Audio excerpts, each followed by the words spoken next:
Hola amigos, muy buenas noches, ¿cómo se encuentran ustedes? Ya estamos inaugurando este programa, El Ciudadano, por la plataforma virtual del diario, del semanario y diario Sur. Y bueno, pues estamos en esta oportunidad con la temática de la Constitución Política del Perú. Ya teníamos este tema muy postergado, un tema muy importante para nuestra realidad política, para el interés de los ciudadanos, y hoy estamos precisamente con la vocación de poder abordar este tema tan importante de una forma, digamos, un poco más holística, un poco más completa. Para eso nos hemos dado el tiempo de poder invitar a Boris Aguilar. Él es economista, es también un analista político entendido en la materia, así que vamos a conversar con él sobre este tema tan importante que exige mucho por parte de la ciudadanía y por parte de los políticos en su tratamiento. Boris, muy buenas noches. Bienvenido al Ciudadano Digital. Muy buenas noches, César. Muchísimas gracias por la invitación. Y bueno, también agradecerte que te hayas sumado a este equipo de diario, que es importante, esta plataforma regional independiente que trata siempre de sumar gente con una perspectiva y con una perspectiva de cariño en enfoque al desarrollo de nuestra región. Muchas gracias a ti, Boris, también por haberte dado el tiempo para poder analizar esta temática. Mira, empezamos de una forma bien directa, ¿no? No sé, ya me imagino que se están empezando a conectar nuestros internautas, saludarlos a ellos de acuerdo al tiempo en que se conecten, no sé si es por la mañana, por la tarde o por la madrugada. Bueno, que estén muy bien ustedes. Y ya, de frente al grano, estimado Boris. Tengo un balance, te comento que he venido haciéndole un rastreo histórico. Tú sabes que tenemos 12 constituciones y que de por sí el número es bastante excesivo, pero países como el Ecuador han llegado a tener unas 20 o incluso 22 constituciones, me parece, y sin embargo, de todas maneras han hecho su cambio constitucional para poderse abrir desarrollo hacia otro norte histórico, ¿no? Entonces, la primera reflexión, el primer apunte que sobresale sobre esta temática constitucional es que 8 de las 12 constituciones que nosotros tenemos hasta la actualidad como república acumuladas en nuestro devenir histórico, bueno, pues 8 de ellas se dieron en la etapa previa a la guerra con Chile. La guerra con Chile de 1879 al 83, en la etapa previa, 8 constituciones a razón más o menos de 5 constituciones o sea, cada constitución cada 5 años, por decirlo así, un ritmo muy dinámico, muy inestable, digamos. Entonces, hemos tenido 8 constituciones en los primeros 46 años de la República del Perú. Y como te venía diciendo, esto ya muestra un alto nivel de inestabilidad política propia de los militarismos de aquella época, pero además nos muestra algo bien importante, que ninguna de esas 8 constituciones que pararon en esa hemorragia de constituciones precisamente por la guerra con Chile, ninguna de ellas logró resolver lo que habían resuelto los americanos en la independencia de las 13 colonias y su primera constitución, o lo que habían resuelto los franceses a partir de la Revolución Francesa de 1789 con su constitución política republicana, ¿no? Entonces, si nosotros trazamos un parangón, Boris, porque se tiende a decir que en el Perú hemos hecho y deshecho constituciones. Entonces, la pregunta que habría que hacerse es, ¿cuántas de esas constituciones por lo menos intentaron parecerse o resolver los problemas que resolvieron los americanos con su constitución o los franceses con su constitución republicana? Entonces resulta que ninguna, porque todas ellas corresponden a las veleidades de los militarismos de turno, ¿no? Por ejemplo, tenemos la secuencia de 1823, la primera constitución. Después de 3 años aparece la de 1826 y después de solamente 2 años la constitución del 28, después de 6 años la del 34 y así sucesivamente en periodos muy breves de tiempo. Entonces, el primer balance es que todo el siglo XIX, esas 8 constituciones no lograron parecerse en lo democrático, en la confirmación o afirmación de la soberanía nacional a lo que ocurrió con los procesos ciudadanos en Francia o con el proceso de independencia de las 13 colonias en Estados Unidos. Entonces, esa es la primera, por ejemplo, nota que te puedo votar, Boris, para que podamos darle un poco vueltas al asunto. ¿Qué opinión te merece digamos, esta primera constatación histórica, si queremos llamarle así. Bueno, un buen resumen histórico que estás haciendo en relación a las constituciones que hemos tenido en nuestra historia republicana. Pero hay que tomar en cuenta que también las constituciones responden de acuerdo a un escenario económico, social, y tiene que, de todos modos, dar ciertas respuestas a las necesidades del contexto que amerite. Por eso tú mismo lo has dicho, en la Guerra del Pacífico post y antes ha habido modificaciones definitivamente, no de reformas constitucionales, sino de cambios de la Constitución. Ahora, hay que tomar en cuenta que esto no es un fenómeno exclusivamente de nuestra región, me refiero a la región de América Latina. Podemos ver casos también europeos, casos en otros países que las constituciones han estado cambiando. Y las constituciones tienen que responder de acuerdo a las necesidades de la realidad de la región. Y si, obvio, la región amerita ciertos cambios, por supuesto, eso implica que una constitución se tiene que reajustar, para eso se llama reformas, pero si esas reformas no cambian la realidad que está generando ciertas problemáticas, ameritan ¿qué? Una nueva constitución y para ello es una asamblea constituyente o hay otros mecanismos también que se pueden aplicar políticamente, pero que en el contexto histórico que hemos visto, sobre todo en América Latina, ha sido siempre de convulsión social. Hay que tomar en cuenta eso. Las constituciones han cambiado en un escenario no tan, digamos, tranquilo. Siempre ha habido convulsiones sociales, siempre han habido perjudicados y beneficiados, y eso hay que tomar en cuenta. Eso siempre se ha estado mencionando y en esta coyuntura últimamente, no solo en este proceso electoral actual, sino desde hace 10 años puntualmente en el escenario electoral, en muchos candidatos ha estado siempre la polémica de nueva constitución. Y claro, y si nos vamos desde hace 20 años atrás, hablando casi a inicios de los 2000, ya se hablaba de que era necesario cambiar la constitución, pero era casi una mirada muy genérica, muy abstracta, pero que poco a poco ha estado calentando el escenario político local, regional, nacional, de la importancia de cambiar o no la constitución. Y siempre ha habido desde los órganos políticos, y principalmente a partir de los que gobernaban, siempre han estado negando que era inviable el cambio de la constitución. Pero estos últimos años ya no hablan, justo estos sectores políticos, hasta me refiero de la CONFIET, ya no hablan de su inviabilidad. Lo que sí hacen es una mención que sí es necesario reformular, porque la realidad ha cambiado tanto que la Constitución tiene ciertas limitaciones específicas, principalmente ellos no quieren mencionar los artículos muy definidos en la parte económica, pero se hacen mención en otros puntos de la Constitución que es necesario cambiar porque la realidad ya evolucionó, la realidad ha superado los planteamientos de la Constitución y se ameritan la reforma. Pero hay otro sector que plantea, no, la reforma no va a dar una solución a la problemática de nuestra realidad nacional y eso implica ya no solo cambiar ciertos artículos, sino implica una asamblea constituyente para zanjar los nuevos Ahí lineamientos vamos, ahí vamos. y eso es lo que importa ahora discutir, ¿no? Correcto, ahí vamos. A ese lugar de discusión nos dirigimos, Boris, pero quería, digamos, ajustar un poco la reflexión en esta parte con la tonalidad siguiente. O sea, no es un problema cuantitativo, ¿no? No es cuántas constituciones. Hemos podido tener incluso 100 constituciones. El problema es cualitativo. ¿Cuál de esas constituciones logró afirmar soberanía, expresar la voluntad ciudadana, voluntad general, voluntad popular, republicana?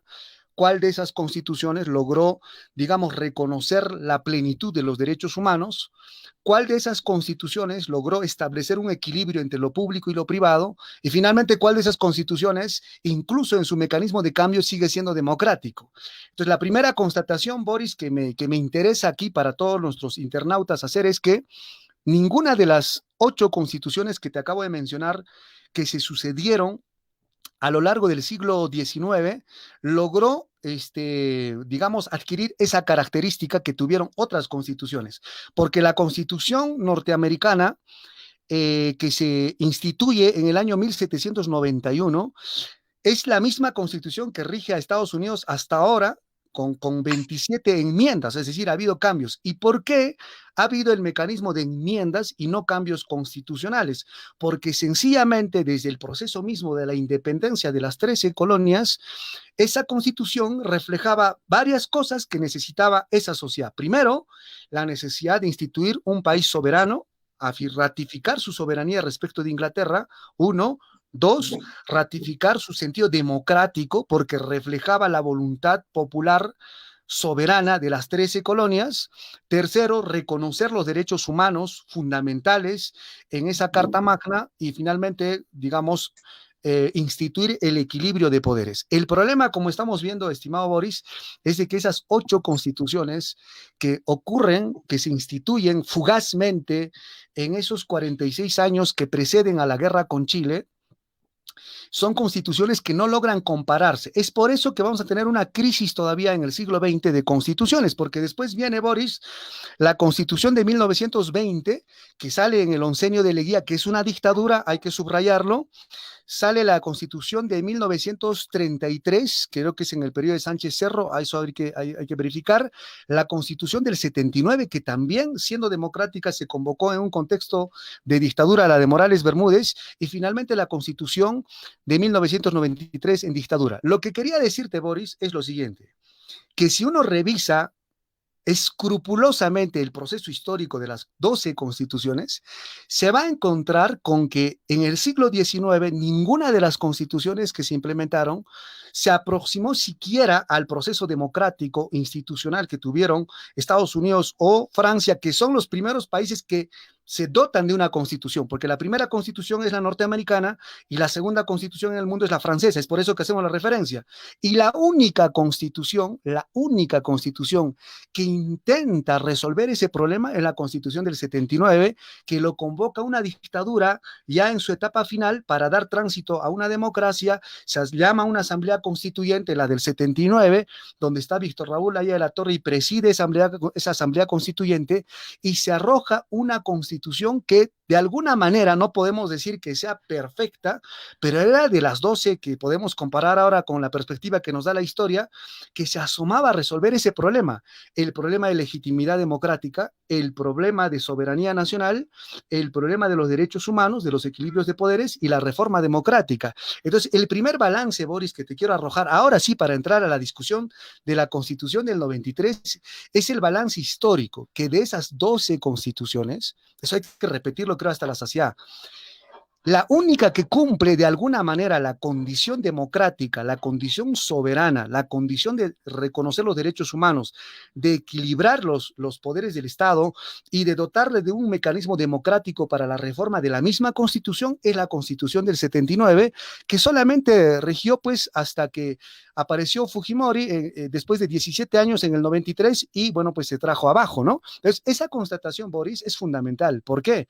Porque nos lleva a ver que nuestro proceso histórico no es que las 12 constituciones respondían a procesos realmente democráticos o realmente republicanos, sino que a duras penas una trató de aproximarse y ese único esfuerzo constitucional democrático, bueno, se vino abajo con la experiencia nefasta de los años 90 y la dictadura de Fujimori. Entonces, sobre ese balance, Boris, lo que hay que discutir acá es cuál es la irrupción que tiene la Constitución del 93 en la historia del constitucionalismo peruano y comparativamente hablando, cuáles son los pros y contras que tenemos con la del 79. Te invito un poco a hacer esa reflexión. ¿Qué te parece? Sí, mira, es importante marcar que de todas maneras toda constitución responde a un escenario sociopolítico del momento, ¿no? Por eso es un contexto histórico y lo que se trata es de darle ciertas respuestas, ciertos lineamientos legales para que dé su funcionalidad, económicos, constitucionales, jurídicos, etcétera. Ahora, tú haces mención la del 79, principalmente como has dicho, cumple una condición democrática y soberana. efectivamente. Pero también hay que tomar en cuenta que actualmente un sector también de la población que dicen que hay que cambiar la Constitución, quieren llevarle a la Constitución del 79. O sea, plantean una nueva Constitución como la del 79, pero hay que tomar en cuenta que ya pasó también ese escenario Correcto. de contexto histórico, político, Hay un económico. anacronismo, digamos, ¿no? O sea, y ya desde el 79 al Definitivamente, mira, estamos en 2021, el 2020. ya, En correcto. 2020, con un cambio tecnológico, con un proceso de globalización, el desarrollo de la tecnología, el Internet, para tomar en cuenta hasta cuando hablamos de mecanismos democráticos, inclusive hasta ahora el concepto de usar redes sociales y ahora en este contexto de pandemia, el sistema educativo, el sistema de procesos de aprendizaje, tantas cosas han cambiado que no podemos tampoco seguir pensando en una constitución que hay que retrotraerla de 79. Sí, hay que rescatar estos rasgos democráticos, soberanos, hay que reconocer esos derechos democráticos que se han estado implementando desde el 79, que la Constitución después de la 93 no ha generado, digamos, una apertura democrática, pero que también ha generado un espacio de divergencia social, pero que ha tenido sus pros y sus problemáticas que se ha estado sembrando progresivamente y que en este contexto ya hemos visto cierto grado de inviabilidad, no solo en el parámetro económico que muchos hacen mención, hay muchos puntos para mencionar de su inviabilidad de la Constitución, pero también hay detractores que dicen no es inviable, sino que es factible de modificaciones para mejorar la Constitución con el propósito de seguir encaminando en una mirada de seguir construyendo un Perú con una Constitución del 93. Entonces, ese es un proceso que creo que amerita más discusión, pero es importante también determinar cuáles son las problemáticas que nosotros estamos identificando de la actual Constitución. Efectivamente, en otros países hay enmiendas. Acá lo que se ha generado más que enmiendas han sido cambios constitucionales, porque también recordemos que somos una democracia joven, una democracia que también se ha desarrollado no solo de aprendizaje, sino de copias de otros modelos, que en la cual no tenemos, digamos, una identidad propia en este proceso, y la identidad se ha estado construyendo en el proceso. Y eso es lo que también hay que marcar, que es importante que esta identidad que se está formando, que existe tantas divergencias en este contexto nacional, creo que es también necesario apelar con cordura qué mecanismos ahora tenemos que tomar por el bien de nuestra nación, que sea inclusible. Hay que tomar en cuenta que el Perú no es Lima, y eso siempre hay que marcarlo. De todos modos, todavía existe un grado de centralización brutal. Y también hay un aprendizaje de la centralización, ¿no? Cuando nos hablan de la descentralización, no se da efectivamente, no hay una descentralización, ni siquiera presupuestal, ni siquiera jurídica. Siempre seguimos siendo estas regiones que se han formado, antes las macroregiones éramos una región inca, fue una región fallida, después se dieron unas regiones, que las que tenemos actualmente, pero que al final no dejan de ser departamentos que siempre hemos estado fronterísticamente limitados. Pero lo que queremos apelar es a una verdadera descentralización. Y esa Correcto, correcto. descentralización en los Se entiende. hechos no se está dando. Y no se va a dar también porque justo los lineamientos de la Constitución Ya, tú generan identificas, este Boris, un tipo de problema grave ahí. entrampamiento. Ya, correcto, correcto. Tú identificas un problema grave en la Constitución del 93 relativo al problema de descentralización. Ya, bacán. Vamos a ir un poco a ese tema ya, digamos, el análisis endógeno, porque hasta ahorita lo que hemos hecho también es un análisis exógeno, ¿no? Un poco el balance histórico. Pero si yo te pregunto, Boris, así directamente aquí en línea directa, eh, ¿cuál de esas 12 constituciones crees que al menos tuvo la vocación política de resolver democráticamente la institucionalidad del Perú, de las 12 constituciones? ¿Cuál? ¿Cuál sería en el balance histórico? Bueno, Porque ahí vale eso.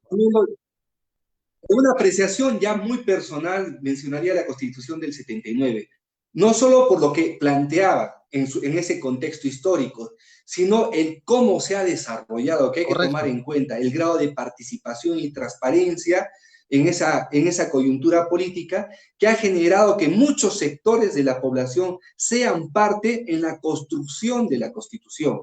porque muchos piensan que la Constitución solo es creo que la bandera solo de personas técnicas, de profesionales, cuando en Y realidad no, la radicales sin norte Constitución se tiene político. que armar de una manera participativa, la población es consciente de cuáles son los problemas.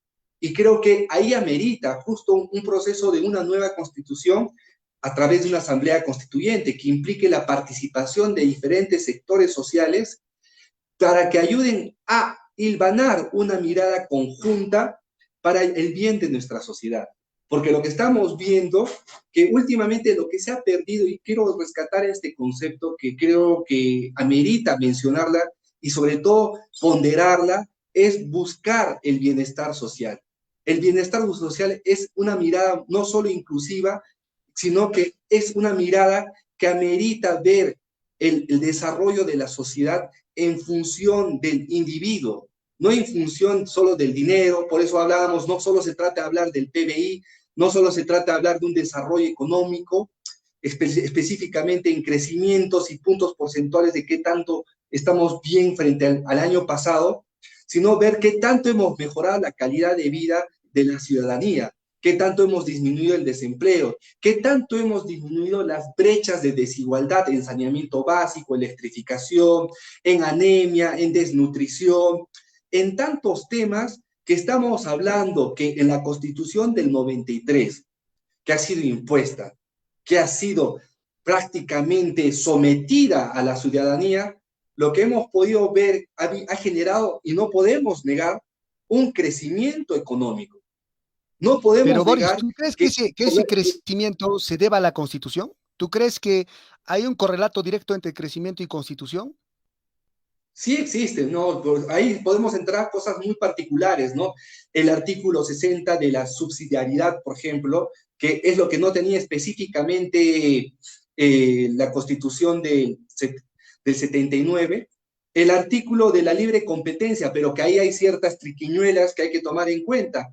Y bueno, después todo el tema de la inversión que ha generado un crecimiento y una inyección de capital en el país gracias y producto del artículo 62, contratos ley, por ejemplo, o el artículo 63, que es específicamente de inversiones nacionales y extranjeras.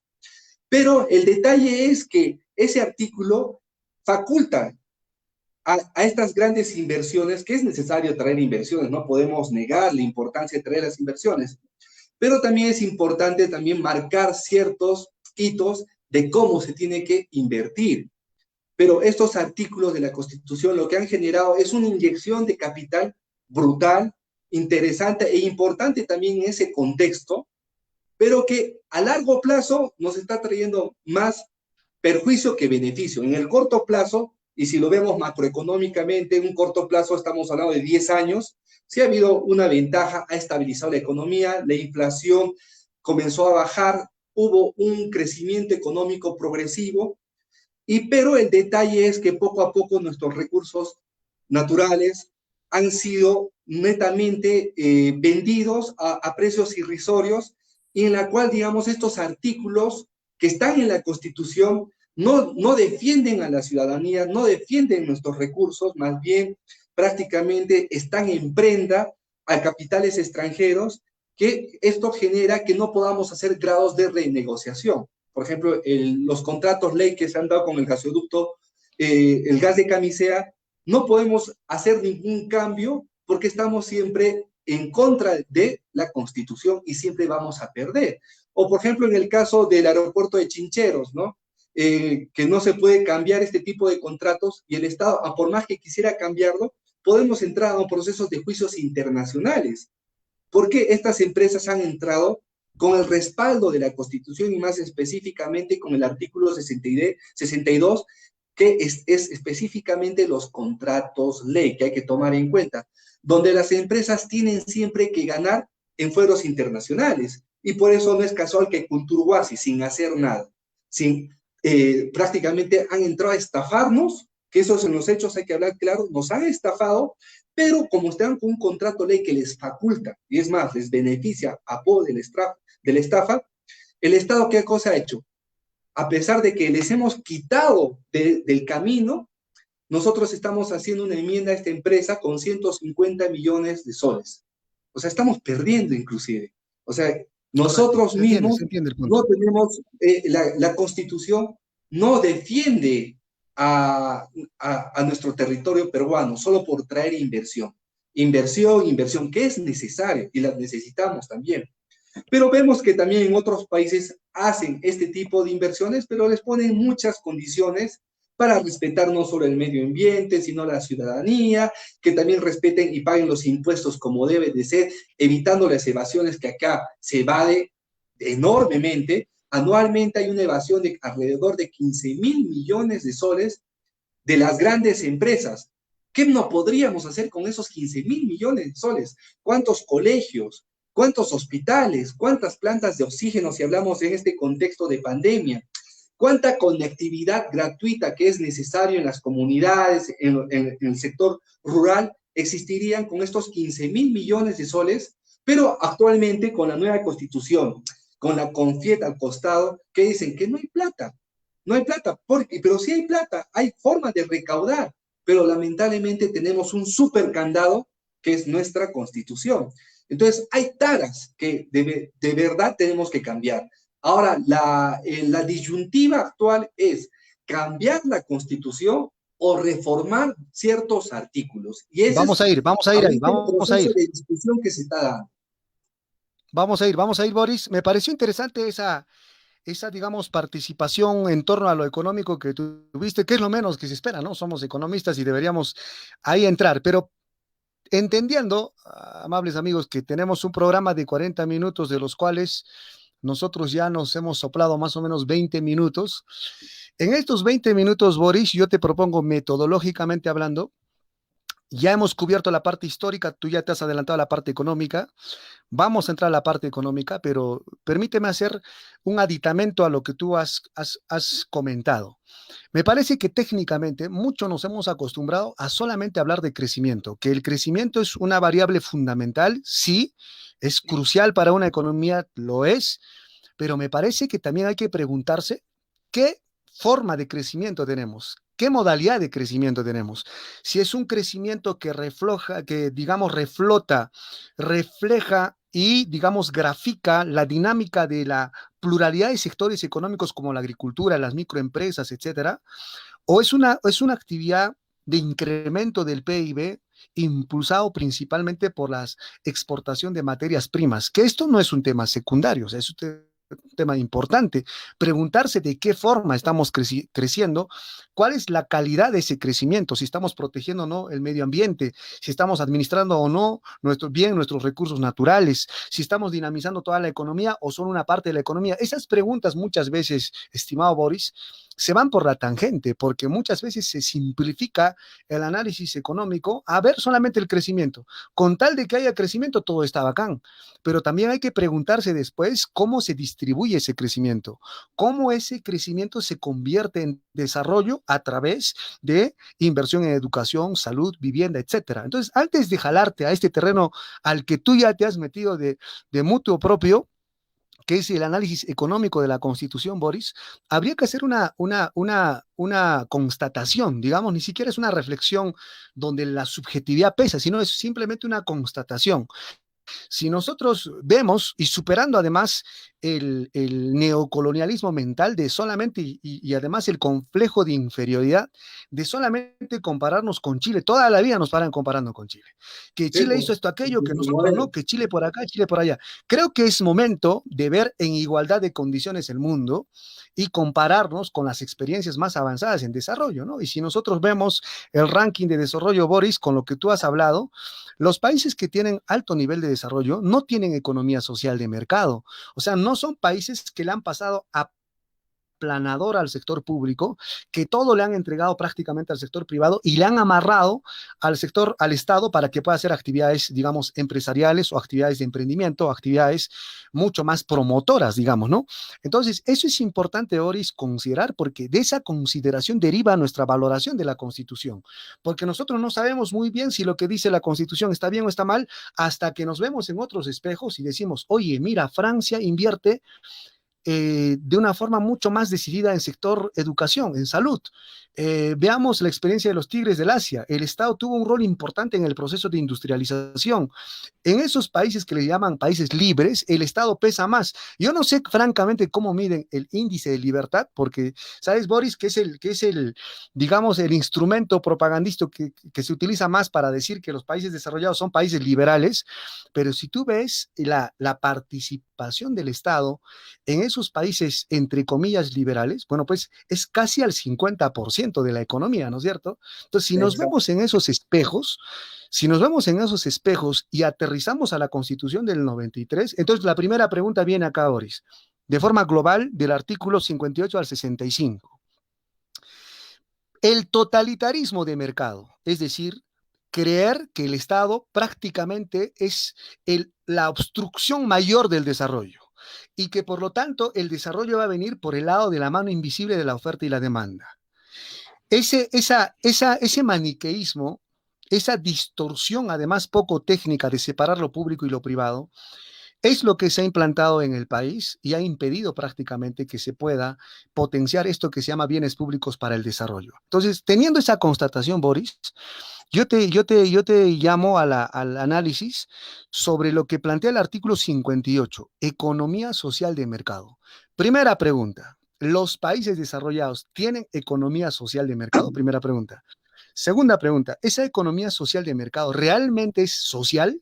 Es decir, ¿no? O sea, esa palabra social de mercado, realmente social, porque se entiende por social que vas a privilegiar los derechos sociales o la parte social, si tú quieres, y tú ves la educación, la salud, que están por los suelos, y entonces tú te preguntas, y los salarios están por los suelos, y tú te preguntas, entonces, ¿en qué parte está eso de economía social de mercado?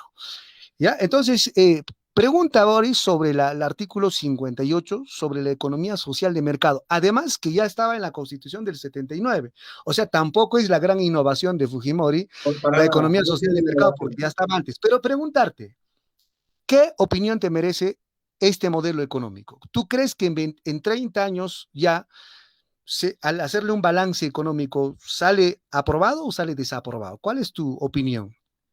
Hay que tomar en cuenta que la economía social de mercado, o para hablar a grosso modo, ¿no? Porque eso ameritaría otro tema de discusión específicamente sobre la mirada de la economía de mercado, la economía social de mercado y la economía de bienestar social, que es la que yo Yo soy apelo de y una economía comulgo con mixta, ese de enfoque. una economía de bienestar, ya, correcto. Sí, yo apelo y comulgo con ella en realidad, ¿no? Pero hay que tomar en cuenta que es una competencia combinada, ¿no? De libre proceso, donde lo social está en función a la capacidad económica. Y creo que de esa manera, desde los años 70, ese término se está usando de una manera progresista, pero en los hechos y en los contextos actuales, prácticamente la realidad le ha marcado sus ciertas incompetencias que se ha dado, ¿no? Hay que tomar en cuenta eso, por eso este artículo siempre tiene ciertos pies cortos o pies de barro, como decimos. Quizá en los 90 sonaba muy bonito, pero en los hechos, miren, en esta economía social de mercado, ¿qué social exactamente estamos hablando, no? Esta pandemia nos ha generado más de 6 millones de desempleos, que es difícilmente absorbible por el mercado, este tipo de mercado como se ha generado. Tenemos un mercado informal, el 70% de la economía es informal. ¿Por Probablemente qué? estemos en Porque el 80, Boris, ahora con la pandemia. Probablemente. con la pandemia, sí, falta esas mediciones, pero yo digo, eso es porque la gente quiere, a la gente le gusta la informalidad, en su ADN está la forma de sacarle la vuelta a la ley porque somos informales innatos, o porque la estructura social y específicamente la estructura económica no tiene una capacidad de generar estos cambios, de buscar una formalidad. Y con eso no me voy con los planteamientos de Hernando de Soto con el Ministerio de Capital, porque ahí no hay ni un misterio. Los problemas son legítimos, No, pero los los misterios planteamientos son que de Hernando tienen de Soto, yo no había se leído. están dando. Correcto, correcto. Entonces, esto hay que marcar y mira, estamos hablando, por ejemplo, en esta década, en estos años, en estos tiempos que podríamos decir modernos, o otros intelectuales hablan de la posmodernidad. ¿Qué cosas hacen? Se horrorizan, sobre todo los intelectuales de Lima específicamente, se horrorizan cuando hacemos mención del impuesto a la riqueza. Se horroriza, ¿no? Pero mire, veamos una SUNAT que cobra prácticamente los impuestos al rico y a la pequeña empresa casi por igual. Hay ciertos cambios, pero que de verdad en los hechos no hay un impuesto a la riqueza que otros países ya lo están tomando y no es nada vanguardista. Hace poco Estados Unidos, Francia, Nueva Zelanda ya lo Suiza, aplicó, claro. ya Suiza ya lo aplicó hace tiempo, Dinamarca también, Estados Unidos lo están planteando en una discusión. Ya está el planteamiento por parte del presidente, ahora lo van a llevar al pleno congresal y vamos a ver en qué proceso queda. Porque es necesario, ¿no? Hay una inequidad, ¿no? Una desigualdad en los ingresos y es importante también los que tienen mayores ingresos que paguen más, ¿no? Y eso es importante para una mejor redistribución de la riqueza. Y también hay que tomar en cuenta la redistribución de la riqueza, cómo se está dando. Esta economía social de mercado no en los hechos no ha sido efectivo su redistribución de la riqueza. Y eso es importante tomar en cuenta. A veces creen que la redistribución de la riqueza es Es un quitar a robo. uno Yo he para escuchado a darle gente al decir que otro. es un robo. Yo he escuchado a Y Boris, no es la así, distribución de la riqueza, precisamente. decir a gente que es un robo. He escuchado por las redes comentar que la redistribución de la riqueza es una exacción injusta que hace el Estado al meterle la mano al bolsillo a algunos ricos para repartirlo como Robin Hood hacia los pobres. Pero la redistribución de la No, renta es una política general de los países desarrollados. ¿O me equivoco? claro, es una caricaturización que quieren hacernos, ¿no? Y es lamentable, ¿no? Y sobre todo quienes lo plantean como caricaturización de este proceso, justamente estos grandes ricos, ¿no? Estos grandes ricos también se han hecho ricos, no todos en general, pero hay que mencionar, por ejemplo, para tomar un ejemplo y que no sea abstracto, ¿no? El ex candidato presidencial López Aliaga, por ejemplo. Su riqueza, ¿cómo lo ha hecho, no? A través de los monopolios, a través de la concertación utilizando al Congreso, un Congreso que era mayoritario en los años Claro, 90, un bien para que público saquen como leyes a Machupisto. nombre propio a su favor. Y ha generado un grado de enriquecimiento brutal. Y entonces es lógico que tiene que defender también esa riqueza, pero es una riqueza ilegítima, ¿no? Y que A mí también me tiene hizo recordar, defensa. Mira, Boris, ya que has agarrado, perdóname que te interrumpa, ya que has agarrado a López Aliaga, a mí me hizo recordar la época de la República Aristocrática, cuando el que tenía billete era el que gobernaba el Perú. ¿Por qué? Porque tenía las plantaciones azucareras del norte y entonces a partir de ese dinero era el dueño de la política a partir del financiamiento y la plata que se podía poner. Eso era lo que traía otra vez de retorno el señor López Aliaga. Pero volviendo al tema, Boris, el tema económico estrictamente, el que estamos analizando. Mira, ya hemos opinado y valorado la economía social de mercado y hemos constatado que no es la fórmula mágica del desarrollo porque los países desarrollados no tienen esa tal economía social de mercado. Más bien se aproximan a lo que es una economía de bienestar o una economía una mixta, economía mixta, ¿no ¿no? es O sea, cierto? Ya. eh, Claro, de origen sí, keynesiano, es más, ni siquiera es un planteamiento, digamos, heterodoxo en el sentido radical de la palabra, ¿no? Pero te traigo, Boris, al artículo 60 de la Constitución, la subsidiariedad del Estado, y al artículo 63 de la Constitución, que es el igual tratamiento al capital extranjero y nacional. Pero vayamos por partes, vayamos por partes. perfecto.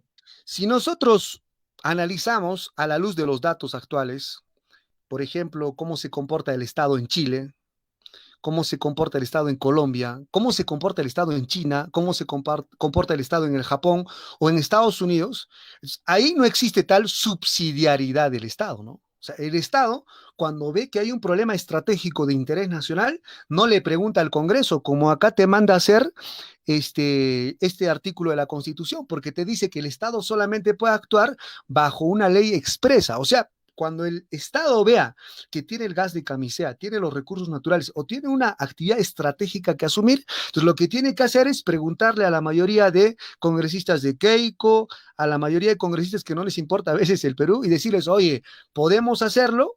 Y esos congresistas que tienen inversiones, financiamiento en campaña de las empresas que tienen interés en el mismo sector que el Estado quiere participar, siempre se van a oponer. Entonces, la pregunta es, ¿esos países funcionarán con subsidiariedad del Estado? O sea, ¿es en verdad la fórmula del desarrollo o es más bien una cláusula que nos ha estancado mucho, nos ha limitado mucha soberanía al momento de ejercer actividad estratégica desde el sector público en actividades importantes de la economía. ¿Cuál es tu valoración, estimado Boris, sobre ese artículo concreto, la subsidiariedad del Estado?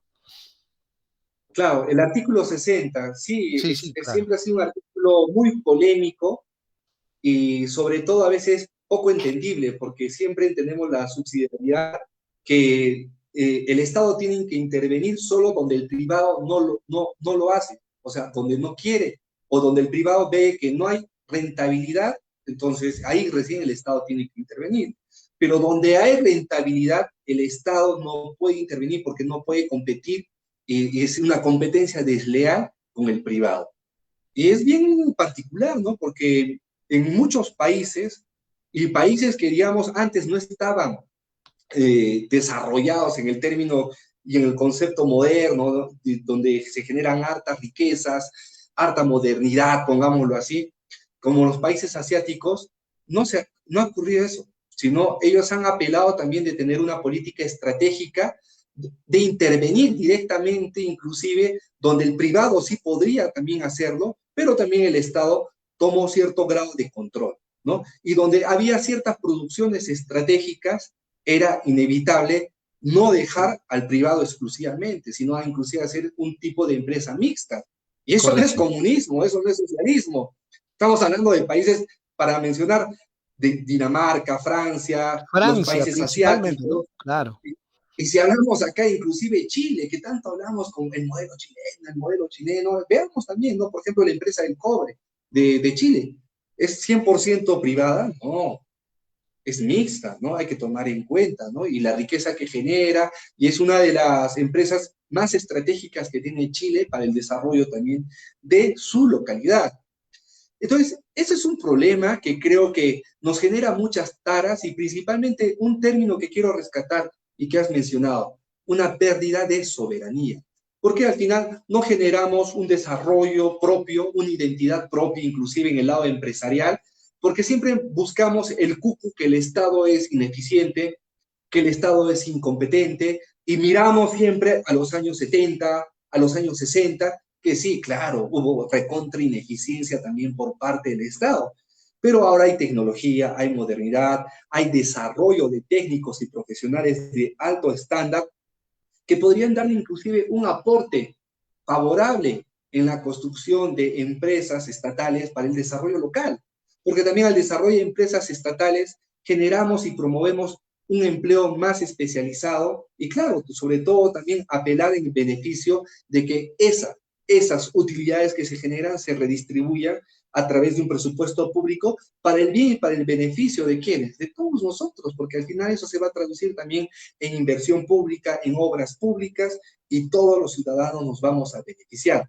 Por ejemplo, si existe una banca privada y el Estado no debería intervenir en ese rubro, otros países intervienen en la banca Aquí privada. mismo, Boris, en el sistema financiero, perdóname, en el sistema financiero, Boris, que tú ya lo estás mencionando, tenemos la experiencia de las cajas municipales y las cajas municipales son empresas públicas y compiten en un sector absolutamente desigual del mercado, donde se tienen que enfrentar a los oligopolios bancarios que manejan el 80% de las colocaciones crediticias. Entonces, cuando se quiere ver, a veces solamente se ve la ineficiencia de algunos sectores y no se ve la ineficiencia del sector privado. Y se ve la eficiencia del sector privado cuando se quiere, pero no se ve la eficiencia del sector público. Y un ejemplo de empresa eficiente del sector público son las cajas municipales. ¿Quién no ha entrado a una caja municipal? ¿Quién no se ha prestado una caja municipal? Yo ahorro en una caja municipal y las cajas municipales tienen un desempeño absolutamente eficiente. Y es que porque a veces hay una confusión. La administración no lo hace necesariamente el alcalde, lo hace un directorio, digamos, autónomo, bajo criterios de rentabilidad y criterios de competitividad en el mercado. O sea, también se ha distorsionado mucho la realidad. O sea, mira, nos han metido tanto el rollo de que el Estado no sirve para nada y ahí están las cajas municipales compitiendo en la asimetría de mercado más, digamos, adversa que pueda haber Desigual, y con un desigual. rendimiento absolutamente positivo, ¿no? Porque mira, si estas empresas que son oligopólicas del sector financiero, específicamente los bancos, si el Estado intervendría de una mejor manera buscando la equidad, hasta inclusive las cajas municipales tendrían, o las cooperativas también, una mejor tasa de interés. Y una mejor tasa de interés, ¿a quién beneficia? Al microempresario, ¿no? Esto da para Entonces, todo un tema, ¿no? Boris, de análisis, sí, porque es el otro tema tema, creo financiero que es da importante, para muy, muy todo un importante programa, ¿no? ver. Imagínate, ¿quiénes han empujado más a favor al microempresario? ¿Los bancos o las cajas y las cooperativas? Las cajas municipales y las Obvio, cooperativas, es evidente, ¿no? de lejos. De lejos, Porque su de tasa de lejos, interés, muchas porque la tasa de pequeñas. interés de los bancos son altísimas, ¿no? O sea, al menos para las microempresas llegan hasta el 40, 50, hasta el 80%, hasta el 180% he visto en los informes Y muchas especializados. empresas Un abuso. informales no podrían tener préstamos por parte del banco y gracias a estas cooperativas tienen cierto grado de respaldo financiero. Pero como tú dices, es otro tema para discutir, Es pero un tema amplísimo. Porque esta lo que quiero semana, marcar Boris, y es nos que podríamos sí, ir de, ya, digamos, de todo el programa sobre el tema, porque esta semana incluso ha salido una normativa para poder, digamos, fijar un tope máximo del 80% para las tasas bancarias, pero lo vamos a tocar, que quede como un compromiso y ya para acá, para el programa, que bueno, vamos a salir todos los días sábados, queridos amigos, vamos a salir en esta misma hora tocando algún tema crucial de realidad peruana, pero ya vamos a terminar, no se preocupen, no pensamos excedernos la hora porque hemos empezado un poco tarde, pero nos faltan solamente 2 artículos y yo me quedo conforme, Boris, con por lo menos con que el balance histórico y el capítulo económico medianamente lo abordemos, porque efectivamente esto puede llevarnos a mucho más. Y te planteo así sí, inmediatamente los dos, el último, ¿ya? Vamos a saltarnos un tema crítico que es el contrato ley, los contratos ley del artículo 62, que me parece que la ciudadanía lo conoce de mejor manera, ¿no? Son los contratos fijos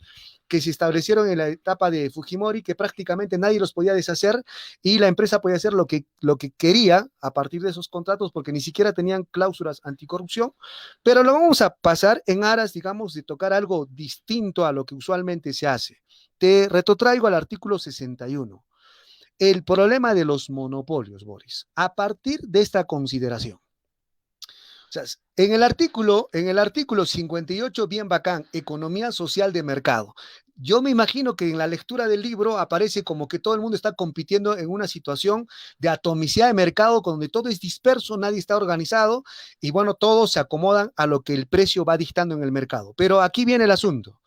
Nos fijamos en la estructura de económica o del mercado financiero de los bancos es oligopolio. O sea, con mayúscula, oligopolio. 4 bancos dominan más del 80% de las colocaciones.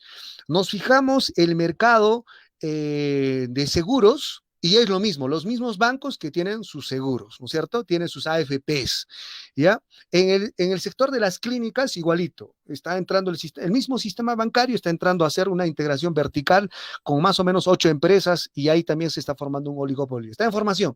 Pero vayamos a los que son críticos. Los medios de comunicación escritos. El 98% prácticamente de los medios de comunicación escritos, el grupo comercio. La cadena de farmacias, Boris, la cadena de farmacias, un oligopolio.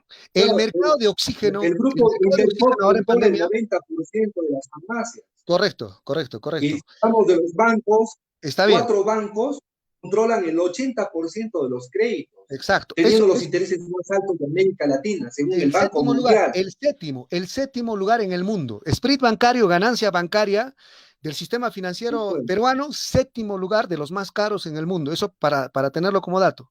Ya, pero Boris, vamos. ¿Te parece? Tú estás, porque la Constitución dice, se prohíbe el abuso de prácticas monopólicas, dice la Constitución Política del No, Perú en su lo artículo gracioso 61. es que el artículo 61 de la libre competencia está 58 de la muy libre competencia. interesante el planteamiento, pero el detalle es que hay tantas triquiñuelas que el mismo Congreso al final comulgan con las grandes empresas que no hacen respetar, porque la libre competencia es la libre competencia. Por ende, hay que evitar los monopolios, hay que evitar los oligopolios. Claro, en economía hay un término también de monopolios naturales, que no es el tema de discusión hoy día. Hablamos específicamente de las empresas que sí podrían competir. Los bancos pueden competir, pero se han juntado y miren, hay 4 bancos en el país que controlan el 80% BCP, del claro, claro que crédito. sí. Ya. ¿Y qué hacen? ¿Cómo controlamos? ¿Qué nos conviene? ¿Subimos las tasas de interés? Claro, ¿no? Claro. Ya, Miren, Boris, pero solo un ejemplo, en esta pandemia, ¿cuántos pequeños empresarios tienen préstamos con los bancos o cuántas familias tienen créditos hipotecarios? Que al final en el Congreso, ¿qué ha pasado? Se ha aprobado el congelamiento de esos pagos. Se ha ya, aprobado, o sea, está aprobado. Pero ahorita el Ministerio de Economía y Finanzas no lo implementa. ¿Tú crees que por desidia, por incompetencia, si estamos amparados en este artículo 61, donde la ciudadanía obviamente tiene esos derechos y en esta es que, pandemia se ha ya, tenido que correcto, frenar, correcto.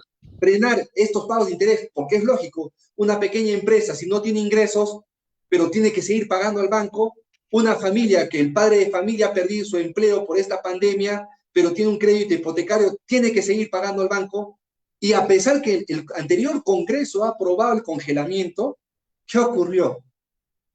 Seguimos pagando. ¿Quién controla eso? Es que el Ahí están abuso se pues, vuelve estos constitucional, bancos. pues Boris, si tenemos un artículo como este, ¿no? O sea, se vuelve constitucional el abuso si tenemos un artículo como este. Mira, yo tengo la siguiente observación al artículo 61. Cuando dice se prohíbe las prácticas de olas de monopolio, ¿no es cierto? O el abuso de posiciones dominantes en el mercado, no se está prohibiendo directamente el monopolio, se está prohibiendo los actos, digamos, los abusos que puedan cometer esos monopolios en el mercado, porque se dice el abuso de posiciones dominantes, ¿no es cierto?, derivados de un monopolio. En el caso de la prensa escrita sí se prohíbe expresamente que no puede haber monopolio, pero ni siquiera eso que es expreso se respeta. Pero el detalle está acá.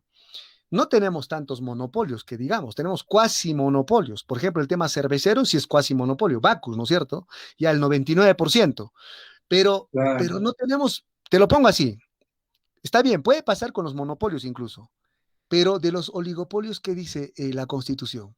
Y entonces le están sacando la vuelta a la ley. No habrá monopolios, pero tienes cuatro bancos en un sector, tienes cuatro empresas de oxígeno en otro sector, tienes dos cadenas o tres cadenas de farmacias y tienes ocho empresas en integración vertical en el, sistema, en el sector privado de salud y así.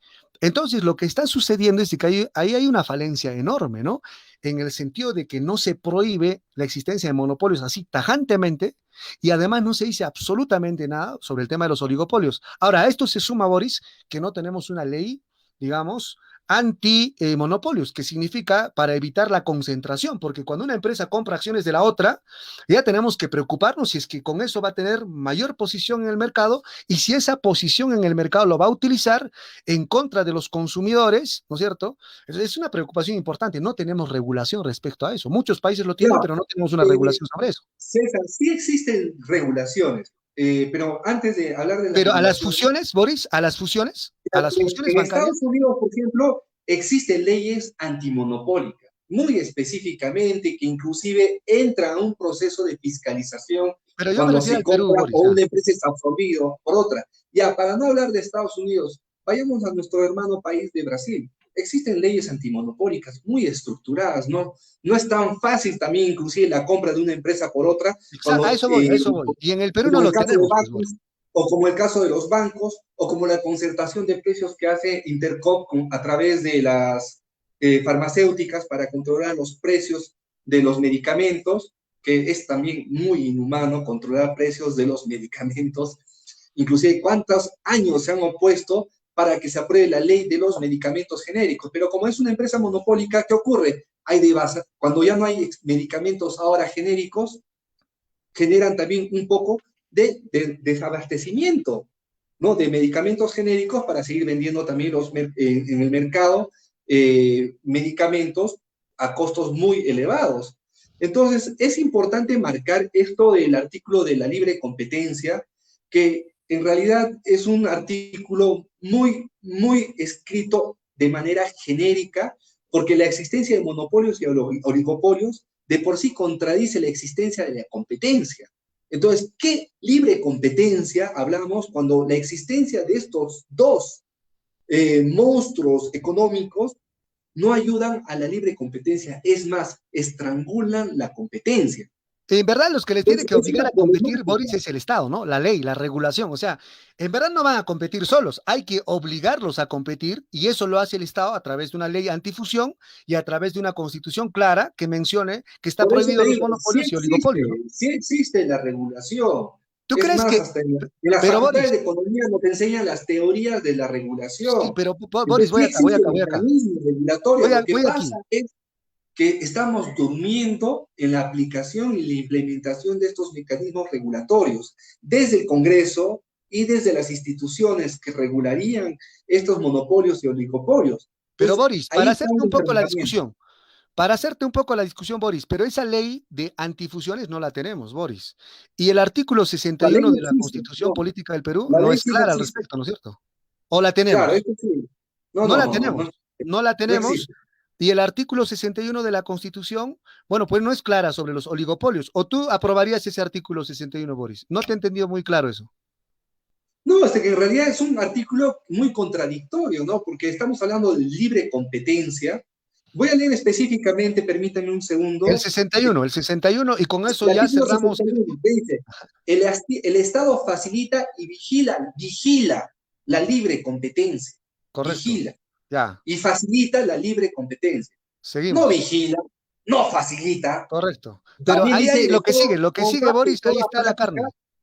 carne. Quiero aclarar también que el Estado combate toda práctica que limite que limite y el abuso de posicionamientos dominantes Ahí o está. monopólicos. Combate, pero la práctica, no Pero no prohíbe. combate, pues, no Pero espérate. combate. Ya, pero está bien. Pero aún diciendo combate, Boris, no prohíbe directamente.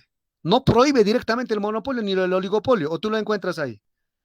No, pues, y Prohíbe la encima, por eso, práctica, acá viene el la abuso ambigüedad. derivado de la posición, pero no prohíbe la misma posición, porque es como decir, ¿no? Se prohíbe el ladrido, pero se toleran los perros. Entonces, si tú toleras los perros, ¿qué va a pasar con los ladridos? Va a ser frecuente, ¿no es cierto? Yo encontré esa incongruencia en el 61 de la Constitución, en el capítulo económico. ¿Con qué reflexión te quedas, Boris, sobre ese punto? Con eso terminamos. Bueno, por eso justo entramos ahora a un dilema más grueso que amerita otra reunión. Es o cambiamos el artículo, o sea, reformamos la Constitución del 93 o apelamos a una nueva constitución, porque también el artículo 61 de por sí no habla solo, también deriva del artículo 60, o sea, Correcto. hay una concatenación de los artículos, Del ¿no? Y la 58, del sí, sí. 60, y también hay que tomar en cuenta de la 63, la inversión nacional y extranjera, ¿no? Por eso Bacus, ahora ya no es Bacus, no es capital propio, ¿no? Hay que tomar en cuenta, para cerrar brevemente, que en el artículo 63 habla de inversión nacional y extranjera, pero hay una apelación en realidad de no promover el capital y la inversión local, excepto algunas excepciones, pero en consecuencia este tipo de artículos que ha generado, tenemos el teléfono, es ahora de España, de México, de Chile, de Vietnam, no es de Perú, la electricidad ahora es de capitales italianos, las construcciones, las grandes capitales en construcción son brasileños e ingleses, la cervecería hace tiempo ya dejó de ser peruana. Entonces, lo que ha ocurrido con esto también, ¿qué ha pasado? Que ya no existen empresas o están dejando de existir o se están minimizando en el mercado empresas que tengan representación de capital local, ¿no? De empresarios locales y al final son capitales extranjeros, ¿no? Algo que no ocurre en otros países, para mencionar en Alemania, Francia, Italia, España, Brasil, donde protegen y priorizan las empresas nacionales. Acá en realidad también está bonito escrito el artículo 63 de inversión nacional y extranjera, pero en realidad desprotege el capital nacional y por ende también no genera un desarrollo y desarrollo tecnológico, promover la inversión en tecnología propia, siempre dependemos de afuera, producto de este tipo de artículos y producto de estas aplicaciones que se dan en el mercado. Gracias, Boris. Te agradezco muchísimo. Ha sido bastante ilustrativa tu participación. Bueno, amigos, decirles que de esta manera nosotros estamos inaugurando esta nueva temporada de tu programa El Ciudadano Digital. Y bueno, pues cada sábado nos vamos a ver por esta plataforma de Ideario TV. Y bueno, pues con este humilde servidor vamos a poder abordar diferentes temas. El día de hoy yo me quedo tranquilo, Boris, porque por lo menos el balance histórico Y la aproximación económica lo hemos hecho de forma general, porque el tema constitucional es bastante amplio, ¿no? Resumiría más o menos en Muy, muy 5 bien. ideas de repente para poder retomar después. Uno, para valorar una constitución hay que preguntarnos 5 cosas fundamentales. Primero, ¿representa la voluntad ciudadana popular o representa un autoritarismo, una imposición dictatorial? Primer punto, porque estamos hablando de que somos demócratas, ¿no? Y ese argumento, porque sabes que, Boris, hay gente que dice que el problema es la firma de Fujimori. Y si le metemos borrador a la firma de Fujimori, entonces se volvió en democrática la constitución. Entonces, hasta ese nivel de argumentación tan risible hemos llegado en la ciudadanía. Entonces, ya, ese argumento es fundamental. Segundo, es preguntarse en qué medida la constitución política del Perú reconoce y permite implementar, ¿no es cierto?, la realización de los derechos humanos individuales, políticos, económicos, sociales. Ahí es un punto de análisis. El otro punto de análisis es en qué medida integra lo público y lo privado en el capítulo económico. Exacto, ¿En qué medida integra? exacto. El tercer elemento que hay que considerar es en qué medida limita el ejercicio del poder, pero no solamente el poder político, sino también el poder económico. Estamos hablando de monopolios y oligopolios, porque ellos son los que distorsionan la democracia, mercantilizan la política y capturan el Estado para sus propios intereses. Otro elemento que hay que preguntarse es en qué medida esa constitución es democrática para poderse reformarse a sí misma. Y vemos que en los 5 puntos la constitución política del 93 sale desaprobada. No refleja la voluntad popular democrática. Dos, no instituye la totalidad, la plenitud de los derechos humanos, no permite esa realización plena de los derechos humanos. Hay un quiebre institucional entre el mercado y Estado a favor del mercado, porque se le pasa aplanador al sector público, ¿no es cierto? No existe la limitación al poder económico que son los monopolios y principalmente los oligopolios, hay un enorme vacío ahí. Y finalmente, siendo una constitución autoritaria de una dictadura, es una constitución rígida para su modificación, porque hay que pasar la cualificación en el Congreso, que bueno, raras veces se va a dar, o quizás coincida con un eclipse lunar, pero esa es la pura realidad. Boris, agradecerte a ti. Muchas gracias por tu tiempo, por tu disponibilidad. Tú estás ya comprometido con esta plataforma.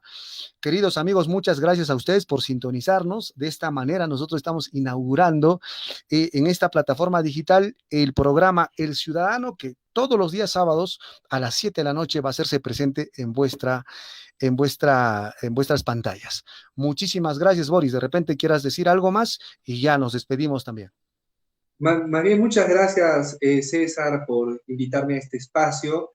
Creo que es muy importante que existan estos espacios alternativos para, sobre todo, plantear temas que creo que por lo general se evitan discutir y sobre todo profundizar, ¿no? Y no llegar a generalidades que a veces el tiempo también nos limita. Más bien muy agradecido por el espacio y esperemos seguir contando con tu presencia, con nuevos invitados que toquen temas de índole nacional y regional que enriquezcan la discusión que muchos cusqueños y claro, muchos peruanos estamos interesados por conocer. Muchas gracias, César, y a todos tus seguidores en El Ciudadano. Listo, muchísimas gracias amigos. De esta manera nosotros damos por finalizado el programa. Nos vemos en otra oportunidad, en la segunda edición, que seguramente ya va a salir en publicidad. Muchas gracias, cuídense mucho, por favor. Hasta pronto. Chau, chau. Gracias.